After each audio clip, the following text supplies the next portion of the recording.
Welcome back to Champion News Talk Radio. We are brought to you by championnews.net. This is Carol Parisi. Today, our founder, Jack Roser, and myself have a wonderful guest, a privilege and an honor, Ms. Jan Morgan, who is a patriot, a conservative, but wants to bring awareness to the American people. You were a mainstream journalist. Mm-hmm. It's still, I don't understand being a journalist, how you got to be the gun goddess. The gun goddess. how does that work? Because when you start telling the truth, you need to be able to defend yourself, literally. Most of the information I started putting out that led to death threats was related to Islam. 9/11, I think I was pretty much like most Americans in this country. When 9/11 happened, I was in my home getting ready for work, and my life changed forever that day. When I saw those planes flying into those buildings, I just sat there and I thought, wow. Who would hate us so much that they're willing to kill themselves and thousands of innocent people who don't have anything to do with whatever their cause is?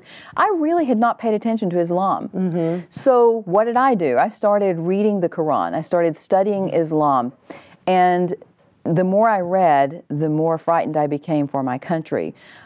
There's so much information now out there about the Islamization of this country. The Muslim Brotherhood has a documented plan for the destruction of America from within. It's a documented plan that our own federal government discovered during a raid. That sounds like a crazy thing. Our own FBI discovered it during a raid. It's on the internet. You can pull up the document. But it's the same plan that they've used in other countries that they've transformed into Islamic states. It's a very simple plan, and it's not.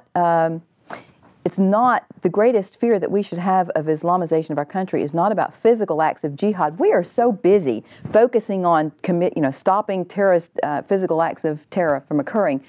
We're missing the civilization jihad. It's the silent infiltration of virtually every facet of our society in Islam. You know, we have several congressmen now who are Muslim, which would not be a problem for me if these people were not pushing Sharia law down the throats of the American people. We have several states, like the state of Oklahoma. Those fine folks there, they don't want to live by Sharia law. We are a constitutional republic, mm-hmm. and we abide by the Constitution. But the Islamic forces in our country want Islam and Sharia law to be a recognized law here as well. We can't. Those two cannot coexist. Constitutional law and Islamic law cannot coexist. What's happened to the liberal American women that they haven't picked up on the I ask that question all the time, Jack. She asked me a question that I never finished answering. Let me finish this. The reason I became the Second Amendment goddess, as you said, is because the death threats I started getting as a result of putting out the information that I put out on social media about Islam. Fact-based information. For example, I made a post one day. This led to the first death threat. The post was, in the 1400-year history of Islam, Muslims have murdered over 270 million people. Period. I didn't say anything, just fact. That is a fact. It created a firestorm. Muslims came to my page en masse, started getting death threats on my public wall, in my private messages. My life changed at that point. When I started reporting the threats to the police and turning them over to the FBI, it got to the point where I realized that when you need police, in a matter of seconds, they're minutes away. Mm-hmm. So I decided to take up firearms training and to get my own gun. Now I have quite an arsenal. But yes, that was the reason, is because I wanted to take personal responsibility for my own self-defense. And I think every American should feel the same way. So not only is the Second Amendment a passion of yours, mm-hmm. This creeping Sharia law that yes. is being imposed upon America mm-hmm. is also problematic, mm-hmm. and you're a conservative. So now you've got a triple threat of attack from the left. We've got more reasons for people to hate me, basically, yes. But when you talk about creeping Sharia, this is what infuriates me. If you ever watch the news, even Fox News, these online, the on-camera anchors will refer to these terrorists that commit these attacks as radical Muslims. Well, this is, these radical Muslims, they're radicalizing Islam. Those are not radicals. The people who are committing those acts are actually devout Muslims. When you read the Quran, you will find that there are over 109 verses in the Quran that dictate hate, murder, and terror against all people who do not submit or convert to Islam.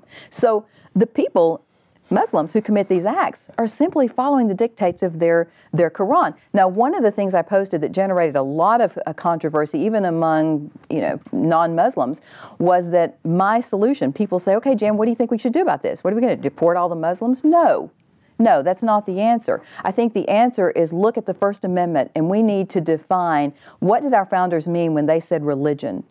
I don't think that a religion gives you open authority to do anything that you want to do and say, well, my religion says it's okay. So if you define religion and what our founders meant by that and say, okay, any religion that's holy book or book of directives, this is what I said that was so controversial, any religion that's holy book or book of directives commands you to commit crimes that are against the laws of this country, then that religion should lose its tax-exempt religious status and be declassified as a terrorist organization and be banned from practice here. Oh, I bet that was a firestorm. But it's so simple. It's very simple. And it makes, it's common sense. Yes. Which doesn't, Let me pick up a little bit of the history on this thing.